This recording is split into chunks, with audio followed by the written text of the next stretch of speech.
When Tron ARES came out, my wife surprised me with an IMAX showing because she knows how much I love Tron and the Tron universe. So I got to see it the day it came out and really enjoyed it overall. We're gonna get into some of the nitpicky things here. Jeremy also watched it and was working on a review for the channel. If you don't know, he's been doing a couple of movie reviews for some new releases and putting them on this channel. He's a huge movie buff like I am and always has really great insights when he reviews movies. So this video is gonna be primarily his review, then I'll tack on a few of my thoughts at the very end. So take it away, Jeremy. So Tron ARES has been out for a few days now, and I think I'm gonna approach this review just slightly different than I do other reviews, because there's some specific things that really spoke to me and kind of my intellectual curiosity, and I wanted to share it with you guys. Hopefully you enjoy this, and I would love to hear your thoughts on these things down in the comments section. With that said, I am going to be talking to you as if you've seen the movie, so if you haven't, maybe add this to your watch later list and come back and check it out afterwards. I'm not gonna go out of my way to reveal any major plot points or anything like that. I don't think it's the kind of movie that you could really ruin by discussing that kind of stuff. But anyways, if you have an aversion to it, this video will be here after you see the movie.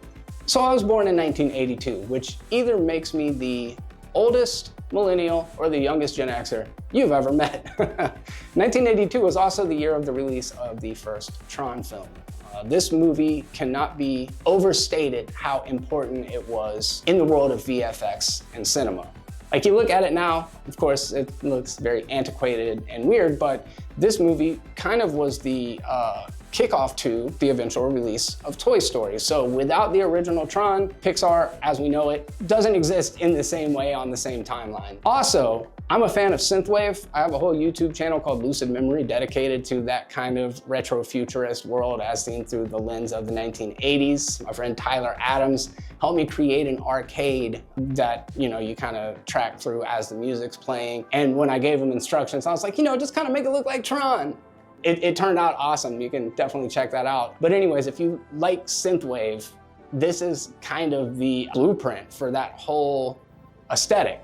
So culturally, it is also pretty significant. I was never a huge fan of Tron, but I definitely have a sweet spot for it. I saw it when I was very young. I'll go back and watch it every couple years, and just, it kind of tickles that nostalgia for me. 2010 marked the release of Tron Legacy. Tron Legacy isn't like groundbreaking or like needle moving in the same way that the original film was, but it's like a fully realized version of that world.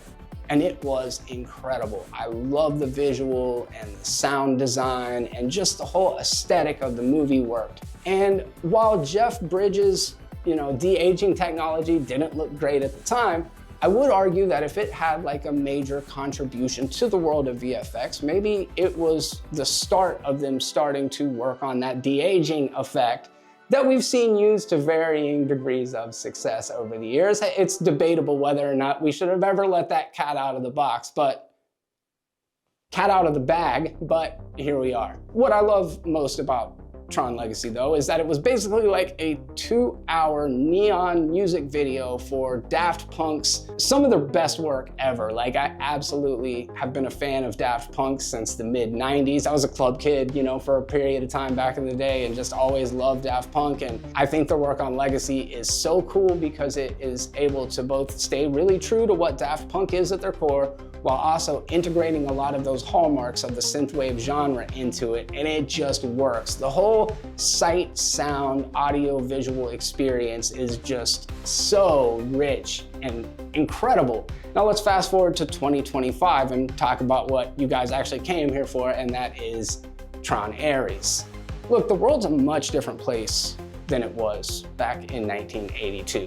And here we are now, and what used to be a science fiction, specifically artificial intelligence, has now become a reality. And I think that that's where a bit of the cognitive dissonance and a bit of the critical backlash to Tron ARES lies. And look, 2 or 3 years ago, conversations about generative AI and LLM were first starting to pop up, and think about how far it's come since then, right? Like, things that were not possible when Will Smith was eating spaghetti looking all crazy, now it's getting harder and harder to tell what's real and what's fake, and that's dangerous. And for creatives, there's a real defensiveness that, like, this new technology is encroaching on their years of trade experience and their, this craft that they love to do and they do because they're passionate.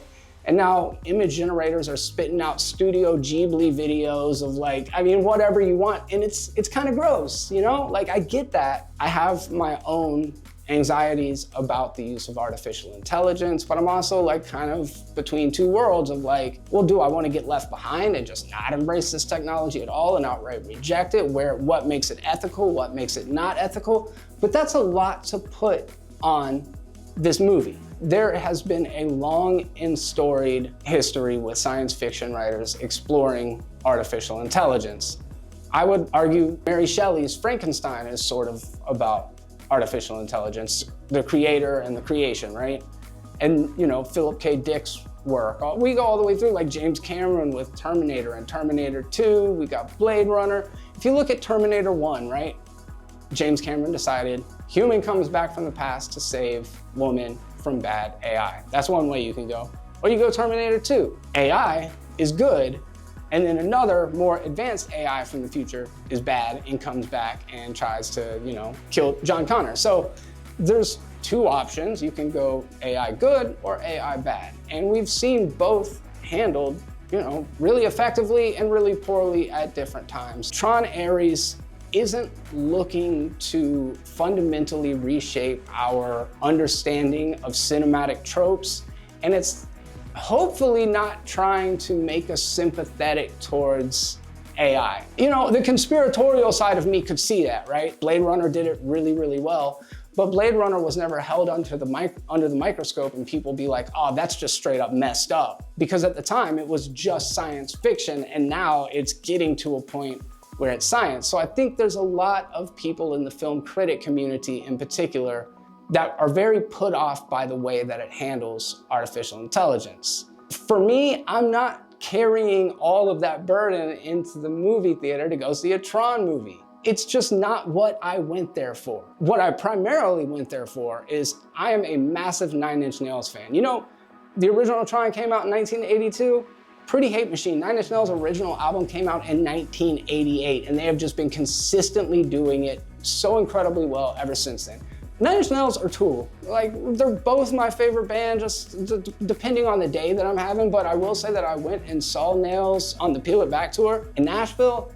It was the best and most emotional concert I've ever been to, and I've been to 100, you know what I mean? Give or take a little bit. Oh, it was incredible. I think I'm gonna go see him again in New Orleans. So I'm a diehard Nine Inch Nails fan, and when I saw Nine Inch Nails was doing the soundtrack for Tron ARES, I'm like, let's go. I didn't know how you could top Daft Punk, and then you gave me Nine Inch Nails. Of course, that's the best solution. And Nails, similar to what Daft Punk did, is able to keep their sound intact while also integrating a lot of those hallmarks of synthwave music. And As Alive As You Need Me to Be is kind of the theme song of the movie, as well as the new single is just chef's kiss. And look, if you're a diehard Nails fan and you're they sold out to Disney, who am I to tell you your ideals are wrong? Ares, the antagonist turned protagonist in this movie, he's played by Jared Leto. And while I was so hyped on this movie because the grid and the Nine Inch Nails, I had many people that are like, yeah, I wish I could be excited about it, but Jared Leto's in it. And I'm like, what do you mean? The best Joker of all time? You're somehow mad that the best Joker of all time is in it? I'm kidding. He was terrible as the Joker, but he's not a bad actor. And that's another thing about me separating art from the artist. I know the whole 30 Seconds to Mars cult retreat midsummer stuff is very cringe and weird. Rock stars and powerful people have been rewarded for their bad behavior for decades. And as I said, the world just continuously changes. And there was a bit of a reckoning. Jared Leto's never been convicted of anything. There's been lots of rumors and lots of hearsay. Who am I to contribute to that part of the conversation? I think he's a pretty good actor. I love Blade Runner 2049. He's in that movie. He was really good in Dallas Buyers Club. I mean, Morbius, obviously, that was another whoa, stay away from comic book movies. And his performance in ARES is a little bit of that, He's an AI who develops a heart and a love for Depeche Mode. while the synthwave sound doesn't really sound like anything that actually was released in the 80s, Depeche Mode was a synth pop band, and the fact that they kind of get name checked in Tron was cool. I'm a huge fan of Depeche Mode as well. Just so you know, a lot of this stuff is before my time. I'm not that old. I just had an older brother who introduced me to a lot of that stuff at a young age. I had a lot of fun with this movie. It tickled the nostalgia for me. I thought the audio-visual experience was absolutely incredible. There's a moment where Jared Leto goes back to the original grid, and it really got me, man. I love Jeff Bridges. I think he is just such a treasure, and it was great to see him in the movie, even though he has a relatively small role. I liked his conversation with ARES because ARES is becoming human.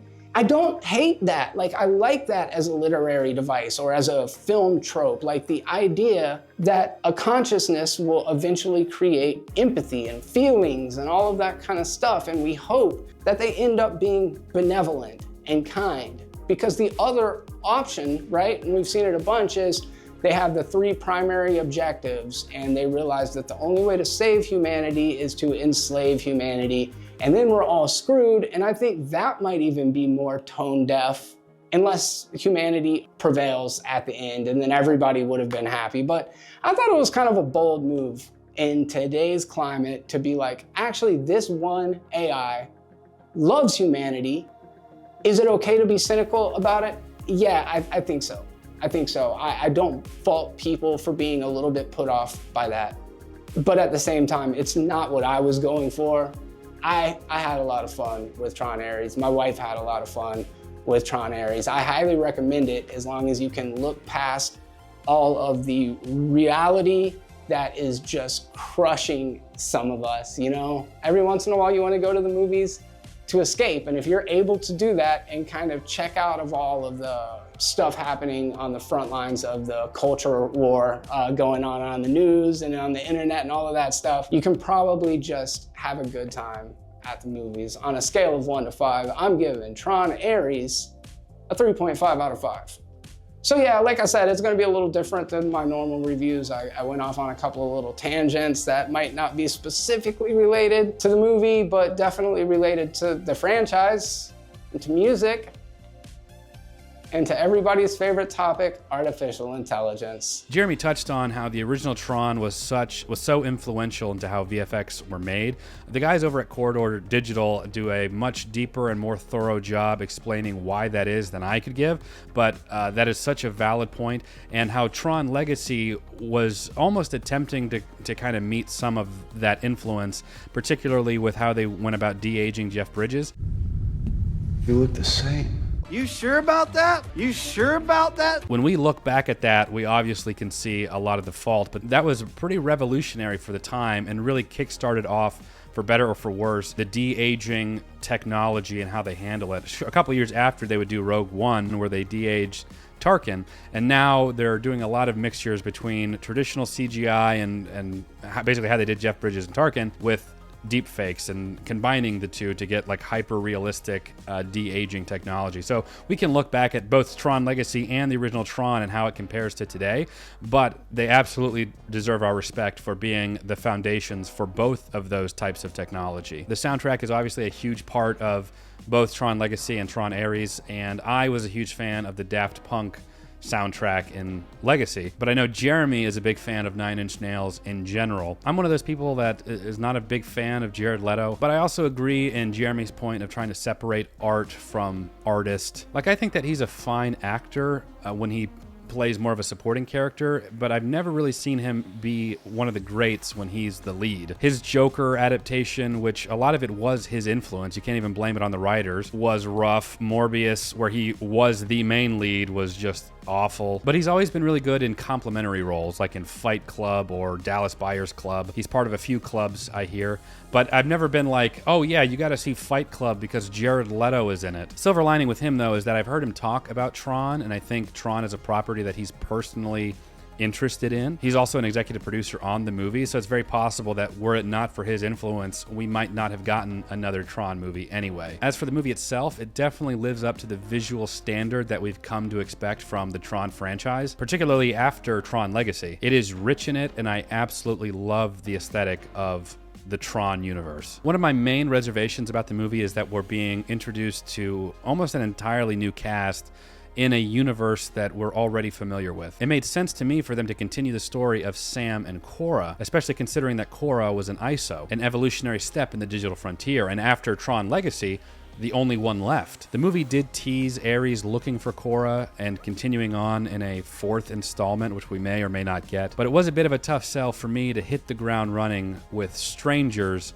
in my old familiar house. And back to the AI stuff, Jeremy touched on some of this as well, particularly with the movie suggesting that AI, after developing consciousness, would develop a sense of empathy and benevolence. Contrary to how we normally see AI beings, whether they're digital or robots in sci-fi, usually turning to violence or trying to control humans or the human race. And I think it is the movie playing to what is currently culturally very hot right now, because Tron has always posed the issue about programs or non-human creations either gaining or having some form of consciousness or free will. In the first Tron movie, it starts with a program questioning his existence. Where did he come from? Who made him? What's his purpose? All in the first 10 minutes of Tron. In Tron Legacy, Clue goes rogue, defying his creator and now wanting to make the grid in his image. Also in Tron Legacy, Rinsler, aka Tron, fights against his new programming as a slave of Clue and manages to overpower it because of his conscience